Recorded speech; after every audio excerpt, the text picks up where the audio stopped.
ശബരിമല അയ്യപ്പന്റെ സ്വർണം പട്ടാപ്പകൽ എല്ലാ നിയമ സംവിധാനങ്ങളെയും വെല്ലുവിളിച്ചുകൊണ്ട് കൊണ്ടുപോയ ഒരാൾ, അങ്ങനെ ഒരാളെ ഇത്രയും ദിവസം അയാളെ കസ്റ്റഡിയിലെടുക്കാതിരിക്കുമ്പോൾ സ്വാഭാവികമായും ഇത് സംബന്ധിച്ചിട്ടുള്ള തെളിവുകൾ അടക്കം നഷ്ടപ്പെടാനുള്ള സാധ്യത ഉണ്ട് എന്നുള്ള ആശങ്കയാണ് വിശ്വാസികൾക്കുള്ളത്. തെളിവ് നശിപ്പിക്കാനുള്ള അവസരമാണ് ഇതിലൂടെ ലഭിക്കുന്നത്. പോറ്റിയുടെ പാസ്പോർട്ട് പിടിച്ചു വെച്ചതായിട്ട് അറിവില്ല.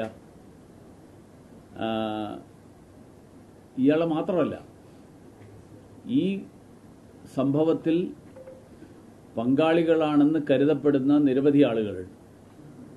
ഈ മുരാരി ബാബു ആണെങ്കിലും സുനിൽകുമാർ ആണെങ്കിലും അന്നത്തെ ദേവസ്വം ബോർഡിന്റെ പ്രസിഡന്റായിരുന്ന പത്മകുമാർ ആണെങ്കിലും അന്നത്തെ മന്ത്രിയായിരുന്ന കടകംപള്ളി ആണെങ്കിലും ഇവർക്കൊക്കെ തെളിവ് നശിപ്പിക്കാനുള്ള ആവശ്യമായിട്ടുള്ള സമയം നൽകുകയാണ് ഈ അന്വേഷണത്തിന്റെ ഇപ്പോഴത്തെ സ്ഥിതി നോക്കുമ്പോൾ തോന്നുന്നത്.